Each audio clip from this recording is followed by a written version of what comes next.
Já foi, meus amigos, não vai ser, já foi. O deputado Alexandre Frota foi expulso do partido PSL hoje. E não vai ser o nosso novo agente robótico que vai te dar essa notícia. Eu mesmo vou aparecer aqui para te dar essa notícia. E você sabe que quando eu apareço, eu não perco a oportunidade de te fazer pensar um pouco mais, de te fazer entender coisas que você não vê em todo lugar. Porque eu gosto que, além de informado, você saia daqui entendendo como a situação acaba parando do jeito que ela está agora. E por isso eu peço para que você fique até o final. E eu sei que você é nosso parceiro, vai ficar assim. Enquanto isso, deixa o like, se inscreve, comenta alguma coisa aí embaixo. E vamos para a notícia do O Globo. A executiva do PSL decidiu nesta terça-feira expulsar o deputado Alexandre Frota. Ele foi acusado de infidelidade partidária por criticar abertamente o presidente Jair Bolsonaro. Além disso, pegou também o fato de que o deputado se absteve na votação da reforma da Previdência. O pedido de expulsão partiu do próprio presidente do PSL, o deputado Luciano Bivar. A executiva, presidida por Bivar, se reuniu na sede do partido na manhã desta terça-feira. É importantíssimo ressaltar que Alexandre Frota foi enquadrado, no final das contas, por desalinhamento com o partido e não com infidelidade. Por que isso é importante? Porque a infidelidade permitiria ao partido que cassasse o mandato do Alexandre Frota como deputado. E dadas essas informações, meus caros, vamos então fazer a análise aqui da conjuntura. E como eu digo a vocês, a realidade dificilmente é simplista como muitas pessoas gostariam que fosse. Eu só pego a informação, eu só saio por aí falando. É importante. Mas você também precisa entender os fundamentos que permitiram que aquilo acontecesse. Por quê? Porque assim você fica vacinado e não cai nessa história de novo. Porque assim você identifica isso até nos seus próprios amigos, nos seus próprios correligionários e fica vacinado para que aquela pessoa não faça isso com você também. Então vamos lá, eu vou destacar pelo menos dois aspectos aqui desse evento. O primeiro deles, que muitas pessoas eu acho que já sabem, é a esperteza. Essa expulsão, do meu ponto de vista, era prevista, pelo Alexandre Frota. Na verdade, talvez até parte do plano dele. Vamos recapitular. Eu já fiz vídeo aqui para falar sobre o PSL e de como ele não é um partido unido, com uma ideia unificada, uma coisa construída do jeito certo. Vou deixar aqui no card, o vídeo é antigo, lá nos primórdios do canal, mas eu explico como foi que o PSL se reuniu. Era um grupo de pessoas com pensamentos divergentes, inexperientes na política, que viram ali, naquele momento, uma oportunidade para lograr êxito numa campanha para deputados e para presidência também, como ocorreu com o Jair Bolsonaro. E eu imagino que naquele momento, desde o princípio, Alexandre Frota olhava para Bolsonaro e pensava, esse cara é um maluco.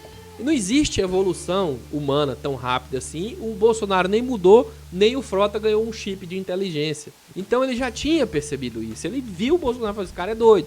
Só que ele é um doido que a população quer, e se eu grudar nele eu vou. Então ele viu isso, percebeu isso, ele não é idiota, e se aproveitou dessa oportunidade para chegar onde está. E sabendo que a esperança de 1% de que o Jair Bolsonaro estivesse fazendo um personagem, ou que fosse controlado pelos militares, ou que fosse controlado pelas instituições democráticas, no pior das hipóteses, ele poderia fazer o que fez, tacar o pé e ser expulso. Sendo expulso, ele vai para outro partido, começa tudo de novo.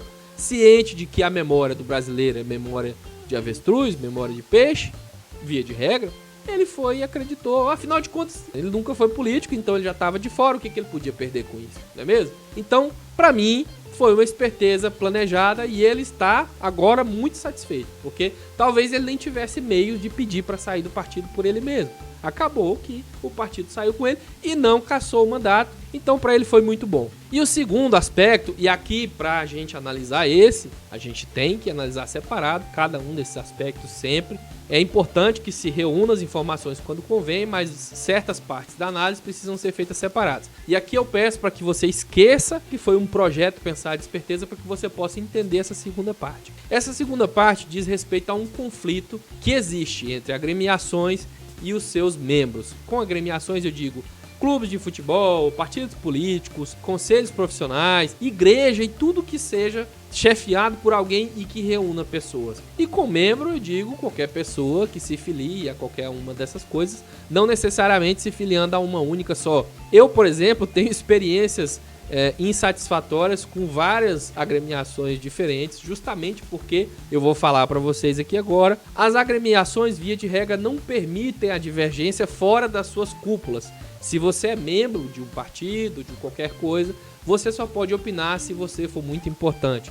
Se você não for muito importante dentro daquela comunidade, a sua opinião, por mais correta que ela esteja, tem que ser silenciada. E isso é muito problemático. Por quê? Esse tipo de pensamento, esse tipo de filosofia, que tem certo fundamento, afinal de contas, se eu crio uma agremiação para defender uma ideia, se você não concorda com essa ideia, você não deveria estar nessa agremiação, né? É uma primeira análise que a gente faz. Mas, ao mesmo tempo, se você tiver de entrar para um grupo de qualquer coisa que seja, e a partir de entrar você não puder questionar, não puder evoluir, não puder dar palpite, não puder criticar, você pode até respeitar o direito da agremiação de ter sua diretiva, mas você, ao mesmo tempo, tira o propósito das agremiações, a não ser que seja para poder levar a civilização para trás, uma agremiação para poder atrasar a humanidade, para poder manter costumes sempre do mesmo jeito, mesmo que muito errados. E é interessante que você compreenda que esse modo de trabalho das agremiações não para por aí. Ao mesmo tempo que eles te crucificam se você critica, se você diverge das ideias que eles te impõem, eles te protegem com mãos de aço em caso de você respeitar, bater continência, ser uma estrela ali dentro, ser alguém muito importante ali dentro. E isso é feito mesmo que você esteja transgredindo as regras da agremiação, coisa que pode ter levado outros membros menos ilustres à expulsão.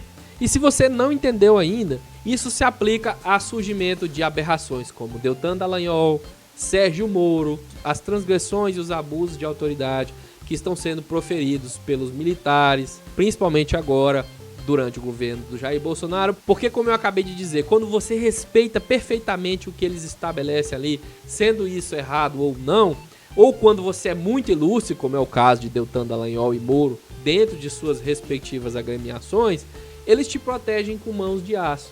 Como foi feito com Deltan. O Conselho Nacional dos Procuradores da República até hoje não expulsou, nem criticou, nem puniu Deltan, e nós vimos pelas revelações do The Intercept que a ciência de que pelo menos algo errado Deltan estava fazendo já vinha de muito tempo.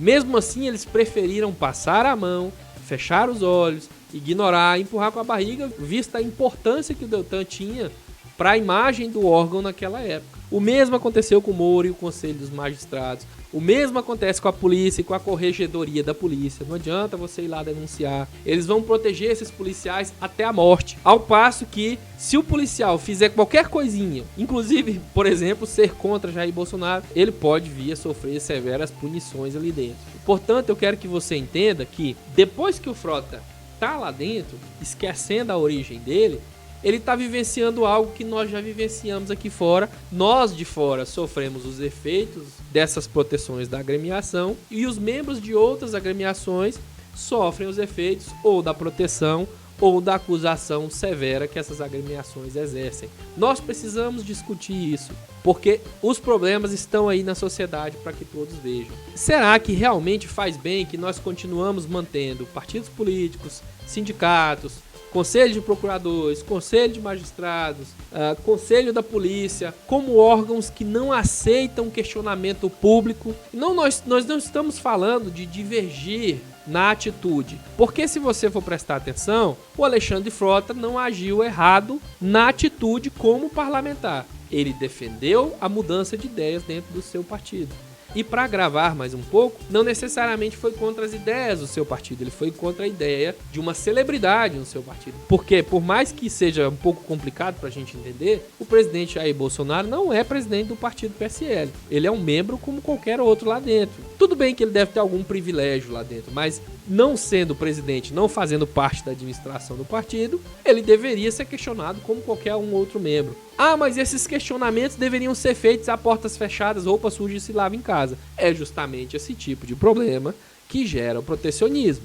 Se eu não posso mostrar para a sociedade os problemas que a minha agremiação apresenta, eu tô sendo conivente com esses problemas. E isso transcende a questão de discutir problemas em casa. Você discute os problemas uma vez, se a agremiação não concorda, você continua agindo dentro do que a agremiação pede, porque afinal de contas são diretivas, mas você como cidadão tem o direito de expressar para a sociedade, inclusive quando essas agremiações têm envolvimento com a sociedade, os erros que elas estão cometendo. Faz um exercício de imaginação comigo aqui. Imagina se todos os policiais que não concordam com a proteção que é feita aos demais colegas na corregedoria pudessem falar abertamente para a sociedade: olha, eu continuo agindo dessa forma, mas eu não concordo porque foi feita uma proteção de fulano, de fulano, de fulano, nessa e nessa ocasião. Imagina se os colegas de Deltan, que a gente viu que criticaram a Operação Lava Jato, o modo como Deltan conduzia a Operação Lava Jato, nos chats revelados pelo The Intercept, pudessem ter falado aquilo para a sociedade: olha, nós estamos seguindo o que o Deltan fala,